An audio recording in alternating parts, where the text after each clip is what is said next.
Moikka ja tervetuloa uuteen videoon. Saara täällä.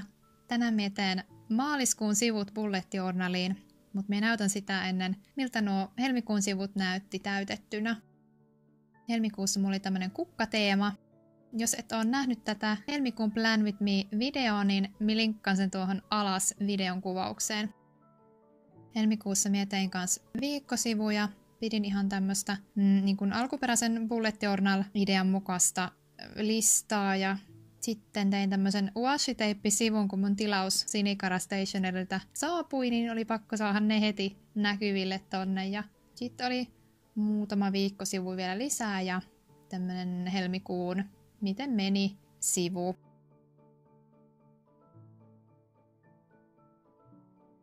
Sitten maaliskuuta tekemään.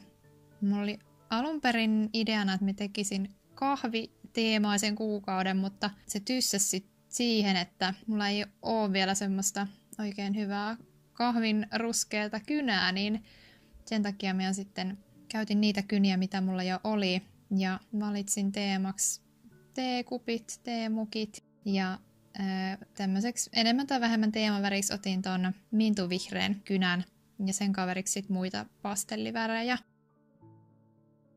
Laitan tuohon videon kuvaukseen tarkemmat tiedot kaikista kynistä, mitä käytän tällä videolla.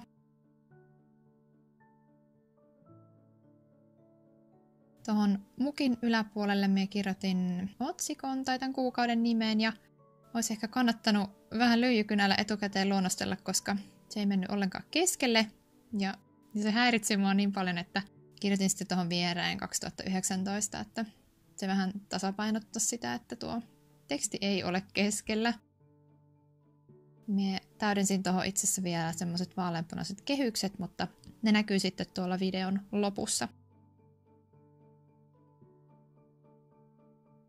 Tälle seuraavalle aukeamalle tulee kalenterinäkymä. Maaliskuussa menee silleen kivasti noi päivät, että tonne aukeaman alareunaan pystyy jättää aika paljon tilaa ja yläreunaankin mahtuu hyvin vielä otsikon kirjoittaa.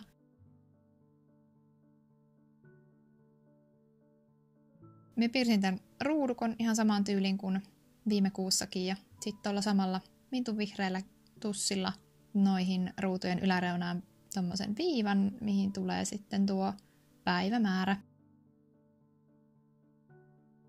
Sitten limevihreällä tussilla kirjoitin otsikon.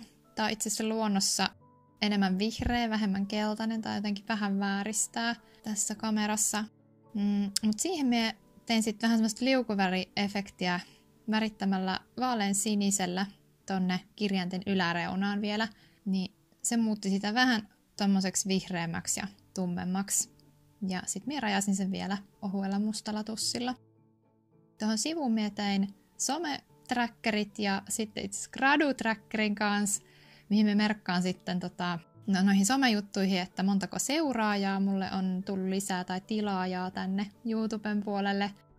Ja sitten tuohon gradu-trackeriin tulee sivumäärä, että montako sivua on edennyt työ kuukauden aikana. Tuohon alareunaan minä piirsin teekupin ja muffinsin. Mä valitsin tommosia mahdollisimman helppoja, aika nopeita aiheita piirtää. Ja värittelin niitä sitten noilla samoilla pastelliväreillä ja limevihreillä, mitä mä olin käyttänyt jo tuossa aiemmin. Halusin tehdä vähän tämmöistä söpöä, jopa niinku sarjakuvamaista tunnelmaa. Sitten tässä vaiheessa mä tajusin, että mä olin unohtanut kirjoittaa noi päivät tonne yläreunaan, niin mä lisäsin ne vielä tonne. Tälle seuraavalle aukeamalle tulee seurantasivut. Mä teen ensin Happy Trackerin, eli tapaseurantasivun.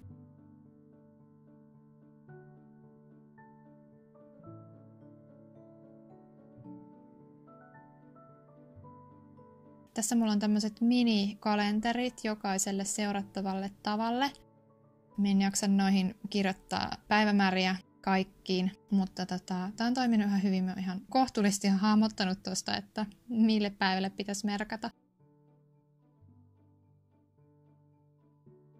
Mä laitoin ne tällä kertaa tonne sivun reunoille ja silleen tuohon keskelle jäi sitten reilusti tilaa piirtää. Ja siihen mä piirsin tämmöisen mukipinon.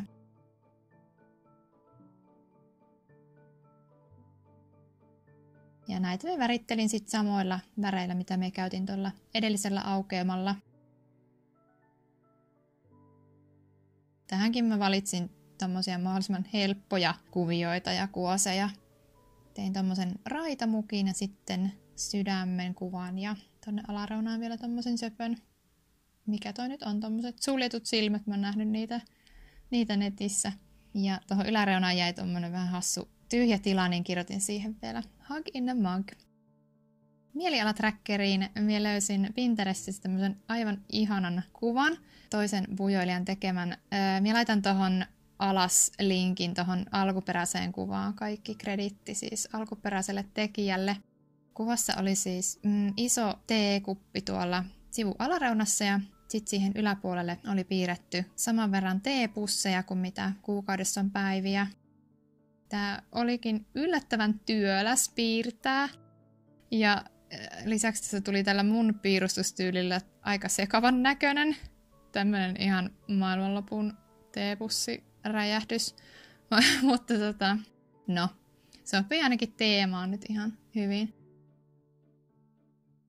Toi oli ihan vihoviimeinen päätös muuten ruveta piirtämään näitä pisteitä tonne teepussien sisälle. En voi suositella kenellekään. Mulla meni ihan tuhottomasti aikaa siihen. Ja silti nyt huomaan itse asiassa editoidessa, että yhdestä pussista ne puuttuu. Mutta no, semmonen mielialatrackeri. Seuraavalle aukeamalle tulee itse asiassa mulle uusi juttu. Tähän mietin Instagram ja YouTube julkaisukalenterin. Kyse on siis tosta mun bujo-tilistä Paperilintu Instagramissa. Koska mulla jäi nyt helmikuussa postaamatta sinne. Ihan kun en ollut suunnitellut ja en muistanut, niin nyt haluan muutoksen siihen tämän avulla, että tänne mä pystyn vähän merkkailemaan, että milloin mulla on aikaa ensinnäkin kuvata videoita valosan aikaan ja sen mukaan vähän sitten katsoa, että mitä pitäisi julkaista Instassa milloinkin.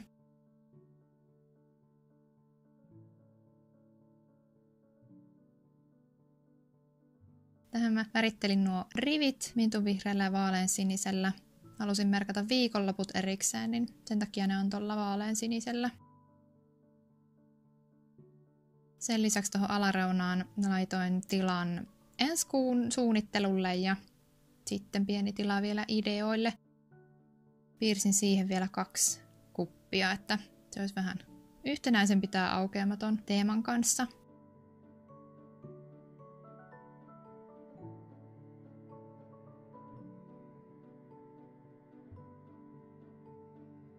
Seuraavalle aukeamalle tulee kiitollisuuspäiväkirja tai ilon aihepäiväkirja. Tässä mie kirjoitan joka päivä 1 tai 2 riviä, mistä mie on sinä päivänä kiitollinen tai iloinen. Tää on muuten ihan mun lempisana kirjoittaa joka kuukausi tää gratitude.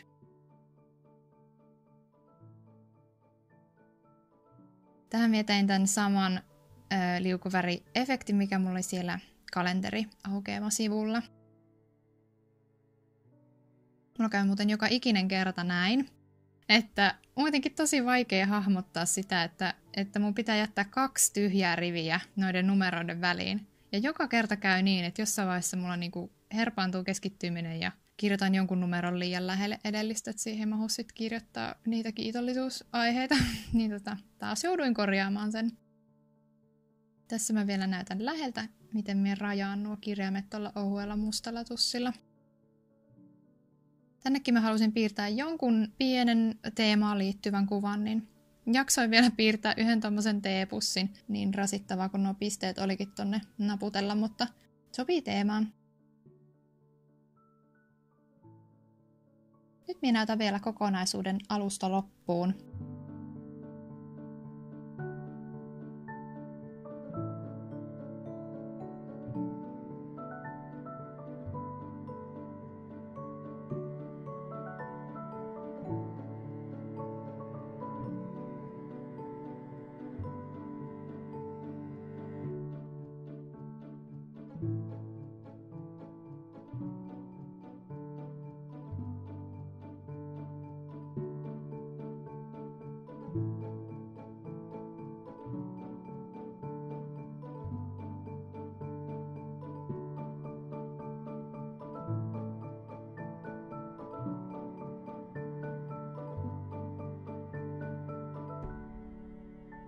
Laita videolle peukku ylös, jos tykkäsit tästä teemasta.